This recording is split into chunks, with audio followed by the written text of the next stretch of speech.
Hello everyone friends, चलिए आज के इस लेक्चर में हम देख पाएंगे कि 2020 से 2021 में होने वाले सीबीएसई के एग्जाम में क्या क्या चेंजेज हुए हैं। जिस प्रकार हमें सरकार, इंडियन गवर्नमेंट जिस तरीके से हमें ऑफर दे रही है, कुछ बीच बीच में खाने पीने को दे रही है, कुछ अलग अलग गरीबों को जो जिस तरीके से दान दक्षिणा कर रही है, उसी तरीके से हमारा सीबीएसई भी हमारे लिए कुछ दान दक्षिणा लेकर के आया है। जी हाँ, हम अपडेटेड सिलेबस की बात कर रहे हैं, यानी कि सिलेबस में डिडक्शन हुआ है। जो भी आपका अपडेटेड सिलेबस अभी है वो मैं बताऊंगा, क्या क्या चीजें रह गई हैं सिलेबस में, क्या क्या चीजें रिमूव की गई हैं, वो सब कुछ मैं बड़े डिटेल में यहाँ पे डिस्कशन करने वाला हूं दोस्तों। और बहुत कम समय में मैं आपके सारे के सारे प्रॉब्लम्स यहाँ पे बता दूंगा कि क्या क्या रिमूव हुए हैं, क्या क्या नहीं हुए। लेकिन आपको ज्यादा खुश होने की जरूरत नहीं है, मैं बता दूं क्यों। क्योंकि हम यहाँ सिर्फ और सिर्फ बोर्ड पे डिपेंडेंट नहीं है बेटा, है ना। बोर्ड पे डिपेंडेंट हम नहीं हैं, हमें देना है एनटीएससी का एग्जाम। और अगर एनटीएससी का एग्जाम देना है भैया तो सारे के सारे पढ़ने पड़ेंगे, समझ रहे हो। तो अपडेटेड सिलेबस तो जरूर है। चलिए थोड़ी देर के लिए तो राहत हुई कि बोर्ड के लिए हमें थोड़ा कम पढ़ना पड़ेगा। ओके, सो बोर्ड के लिए कम पढ़ना पड़ेगा, इसका मतलब ये नहीं कि हम सिलेबस छोड़ दें। तो हम कवर तो पूरा करेंगे, पढ़ेंगे तो पूरा। लेकिन जब सीबीएसई का एग्जाम देना होगा 1 मंथ बिफोर हम क्या करेंगे कि 1 मंथ बिफोर जस्ट हमें क्या करना है कि एकदम टू द पॉइंट स्टिक हो जाएंगे सिलेबस पे। जो सिलेबस हम बता रहे हैं अभी, जो कट डाउन हुआ है, उस पे स्टिक हो जाएंगे जब बोर्ड की सिलेबस आएगी तब। लेकिन जब एनटीएससी की बात होगी तो आपको कंप्लीट सिलेबस पढ़ना है बेटा।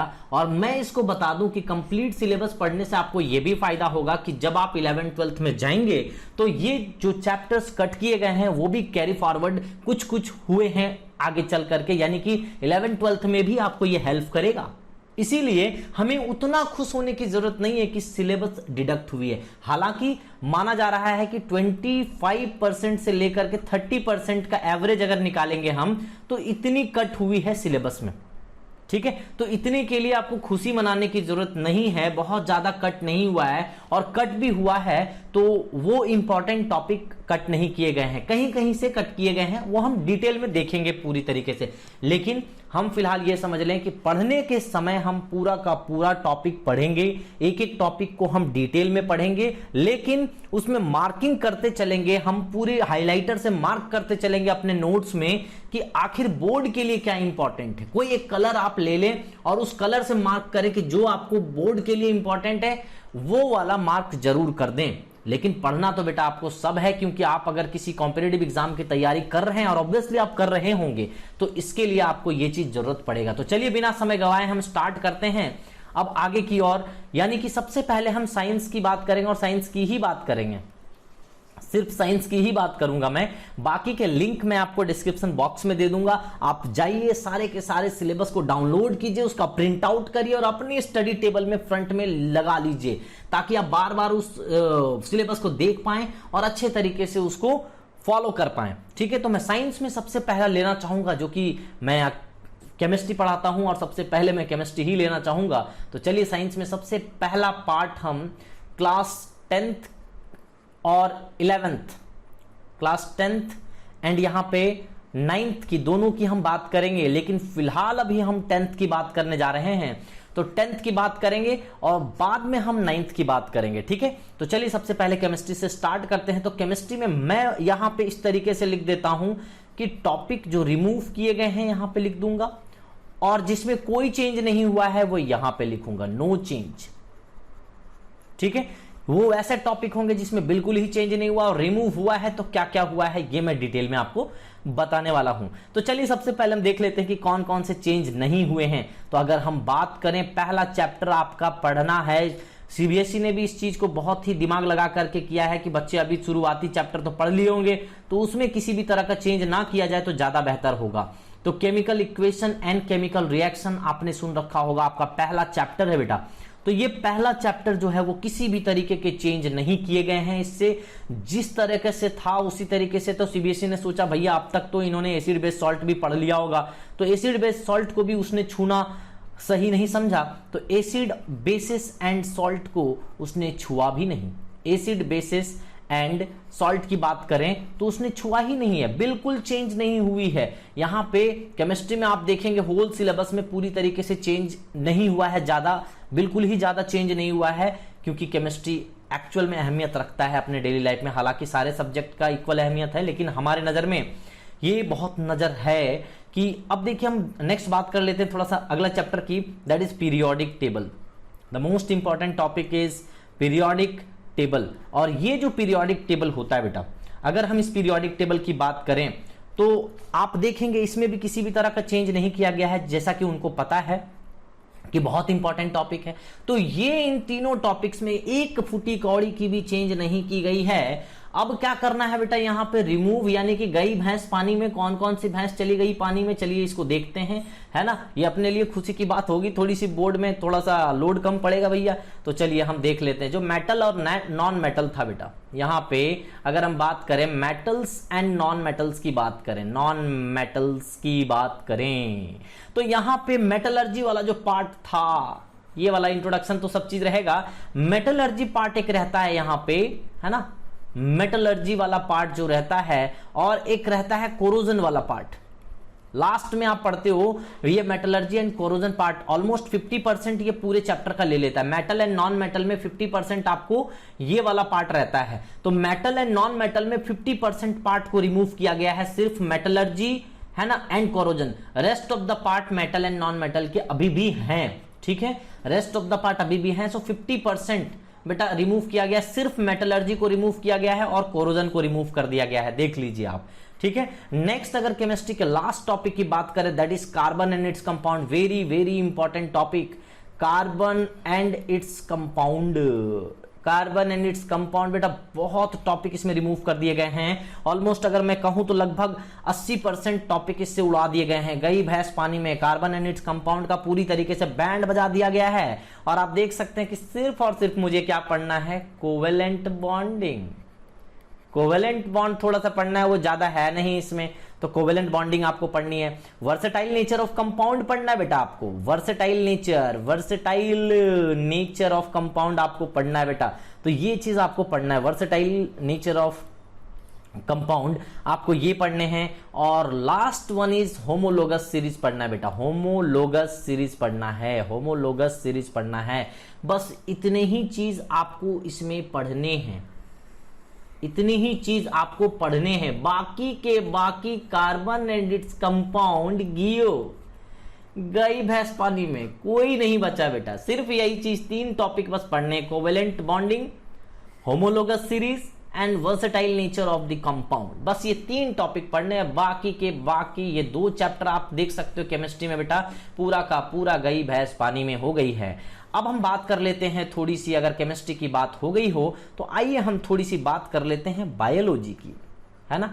बायो भी अपने लाइफ में बहुत इंपॉर्टेंट है, हम दिन रात बायो करते रहते हैं, ठीक है। तो चलिए हम बात करते हैं बायो के फर्स्ट टॉपिक की बात, तो लाइफ प्रोसेस। यहां पे फिर से मैं लिख देता हूं, यहां पे नो चेंज, यानी पे रिमूव लिख देता हूं, ये वाला पार्ट में रिमूव्ड पार्ट को यहां पे लिखूंगा, ठीक है। और इधर में लिखता हूं नो चेंज, जिसमें किसी भी तरह का बिल्कुल एक फुटी कौड़ी की चेंज नहीं की गई है, उसको हम सबसे पहले लिख लेते हैं। तो यहां पे अगर आप देखेंगे बेटा लाइफ प्रोसेस में किसी भी तरह का चेंज नहीं किया गया है। एक आपका टॉपिक पहला चैप्टर जो है वो लाइफ प्रोसेस आप देखेंगे तो एज इट इज जितना था सिलेबस अभी भी उतना ही सिलेबस है। यहां पे कंट्रोल कोऑर्डिनेशन की बात करें तो गई भैंस पानी में हो गई है इसकी, तो कंट्रोल, ए भैया कोई कंट्रोल करना नहीं है, कंट्रोल तो रहने नहीं दिया गया। कंट्रोल एंड कोऑर्डिनेशन, है ना, कंट्रोल एंड कोऑर्डिनेशन की बात करें तो गई भैंस पानी में, ये कंप्लीटली पूरी तरीके से ये चैप्टर बेटा गई भैंस पानी में हो गई है, पूरी तरीके से खत्म हो गई है।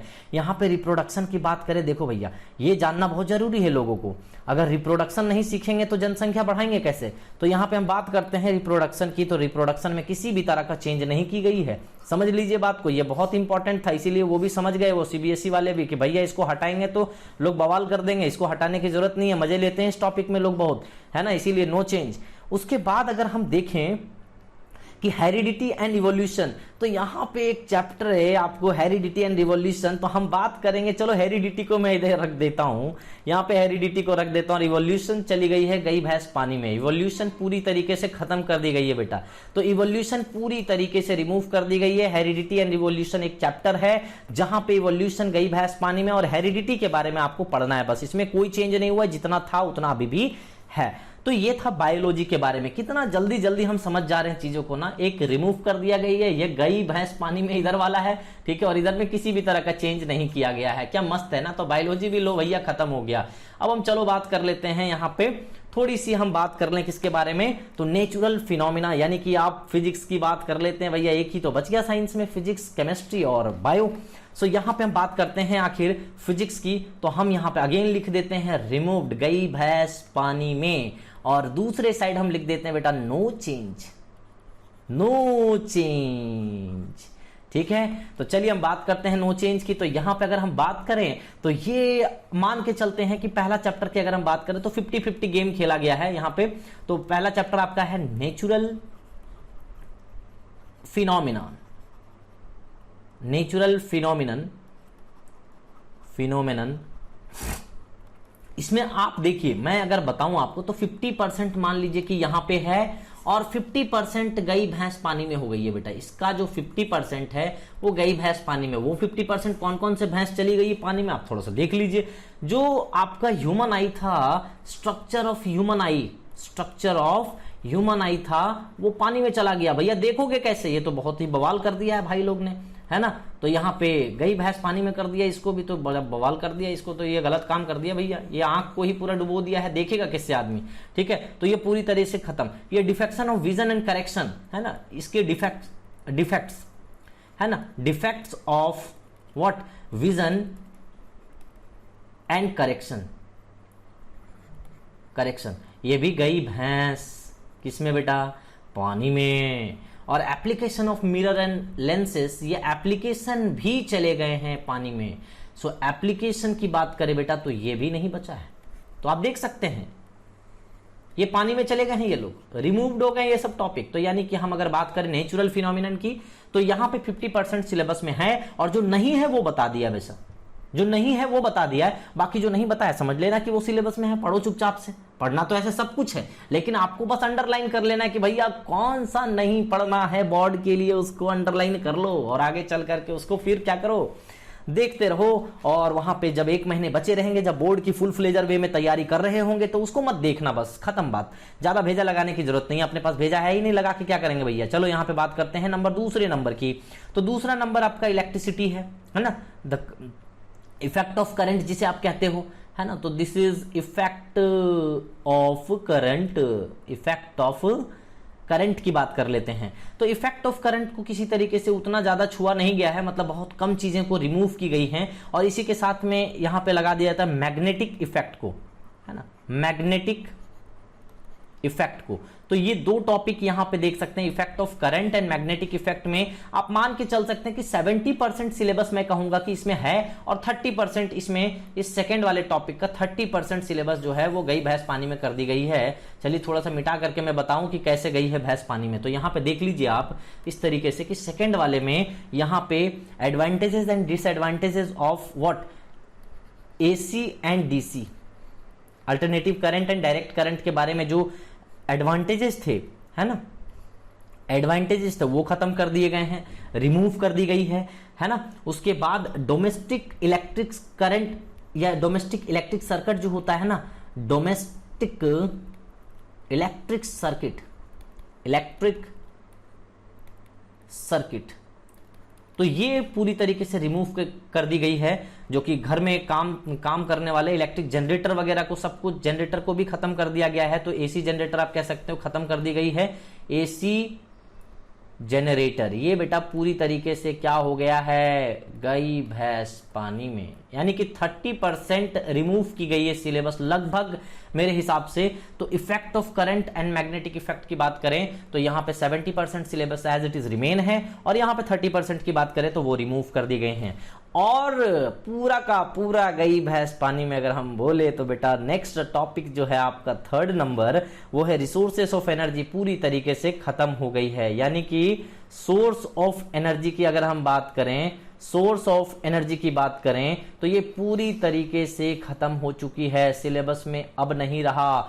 इसको अब क्या करो, कुछ ये कर दो, मतलब समझा दो इसको भैया कि यहाँ पे नहीं रहा। ठीक है, तो इस तरीके से बेटा देख सकते हो कि मैंने पूरे के पूरे साइंस सिर्फ और सिर्फ 15 मिनट में आपके खत्म कर दिए हैं। अब हम मूव करेंगे, ये तो क्लास 10th के लिए था। ठीक है, तो क्लास 10th के लिए पूरी तरीके से खत्म कर दिया है हमने।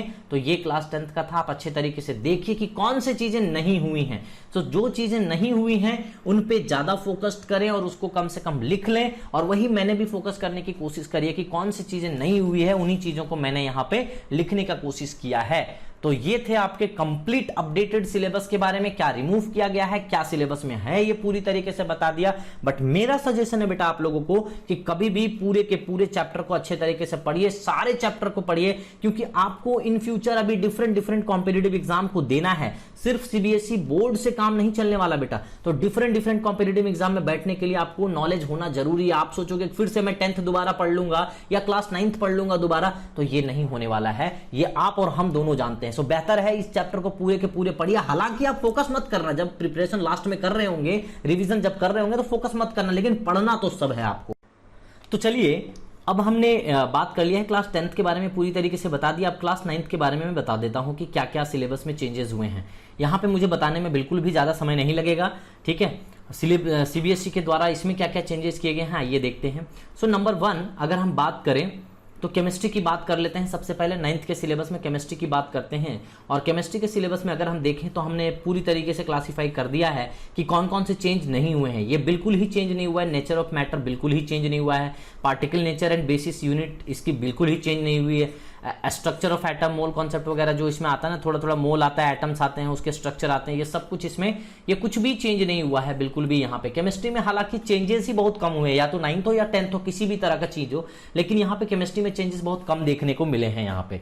ठीक है, अब अगले हम बात करते हैं, आइए, मैटर, नेचर एंड बिहेवियर। कहने का मतलब है जो बेसिक डेफिनेशन जो हुआ करता था ना, वो सब कुछ खत्म हो गया है ना। जैसे वेपोराइजेशन, बॉइलिंग, ये सब जो छोटे छोटे डेफिनेशन आप पढ़ते थे, कंडेंसेशन, ये सब कुछ अब चेंज कर दिया गया। सब्लिमेशन, ये सब कुछ अब यहाँ पे रिमूव कर दिया गया है। ये भी गई भैंस पानी में हो गया है। ठीक है, तो ये पूरी तरीके से रिमूव कर दी गई है। ये पूरी केमिस्ट्री की कहानी है। तो आपको बस यही देखना है बेटा कि रिमूव क्या किया गया है। लेकिन ऐसा नहीं कि पढ़ाई नहीं करेंगे, बिल्कुल पढ़ाई करेंगे हम। हाँ, जब भी हमें एग्जाम देना होगा तब छोड़ देंगे, लेकिन क्योंकि अगर नहीं पढ़ोगे ना तो एनटीएससी में फिर से आप फंस जाओगे आगे चल करके, क्योंकि फिर दोबारा पढ़ने थोड़ी ना जाओगे इसको। तो पढ़ लें, लेकिन उस समय फोकस नहीं करना है जिस समय आप क्लास में, जब आप एग्जाम देंगे उस समय आप उसको ज्यादा फोकस करने की जरूरत नहीं। आइए हम बायोलॉजी की बात कर लेते हैं। इस तरीके से आपको केमिस्ट्री के बारे में बताया। बायोलॉजी के बारे में देखिए तो organisation in the living world, cell में कुछ भी चेंजेस नहीं किए गए हैं। टिश्यू, ऑर्गन्स और ऑर्गन सिस्टम एंड ऑर्गेनिज्म में किसी भी तरह का चेंज नहीं है। हेल्थ डिजीजेस में किसी भी तरह का चेंज नहीं है। इसमें बिल्कुल चेंज नहीं है। आप आराम से इसको पढ़ते रहें जैसे पढ़ रहे थे। यहाँ बायोडाइवर्सिटी को पूरी तरीके से रिमूव कर दी गई है, तो बस इसे दिमाग में रखने की जरूरत है आपको। ठीक है, सो इसी तरीके से आप छोड़ना किसी को नहीं है, पढ़ना सबको है, बट हम एग्जाम के टाइम में बस इसको नहीं देखेंगे, क्योंकि बेटा एनटीएससी में जाकर के फंसोगे। आगे वेरियस कॉम्पिटिटिव एग्जाम है जिसमें ये सब क्वेश्चन पूछे जाएंगे, तो इसीलिए ये मदद भी करेगा, क्योंकि science is scientific and scientificial knowledge of anything, यानी कि क्रमबद्ध ज्ञान को विज्ञान कहते हैं बेटा। अगर आप नहीं पढ़ोगे ना तो आगे जाकर के कोई ना कोई चैप्टर में फंस जाओगे। इसीलिए पढ़ना जरूरी है आपको, भले ही सिलेबस कम हुई है उस समय, पर्टिकुलर एक मंथ जो प्रिपरेशन करोगे लास्ट में, उस समय आप छोड़ देना। ठीक है, बाकी इसको पढ़ना जरूरी है। नेक्स्ट हम बात कर लेते हैं फिजिक्स की, और वो अपना लास्ट है तो उसकी बात कर लेते हैं थोड़ी सी। तो फिजिक्स में देखिए कौन कौन से चेंजेस नहीं हुए, पहले उसकी बात कर लेते हैं। तो मोशन में किसी भी तरह का चेंज नहीं किया गया है, आप देख सकते हैं मोशन एज इट इज उसी तरीके से है। फोर्स एंड न्यूटन लॉज में किसी भी तरह का चेंज नहीं किया गया है, ये दोनों में बिल्कुल चेंज नहीं हुआ। वर्क, पावर, एनर्जी में किसी भी तरह का चेंज नहीं हुआ। ग्रेविटेशन में यहाँ पे थोड़ा सा जो सेकेंड पार्ट है उसका, ग्रेविटेशन में कोई चेंज नहीं हुआ है, बट फ्लोटेशन इसका जो है यहाँ पे वो चेंज हो गया है। ये पूरी तरीके से रिमूव कर दी गई है ये टॉपिक। तो यानी कि ये समझ के चलिए कि इसका 50% पार्ट और 40% पार्ट आप कह सकते हैं, 50 to 40% ये वाला क्या हुआ, चेंज हुआ है।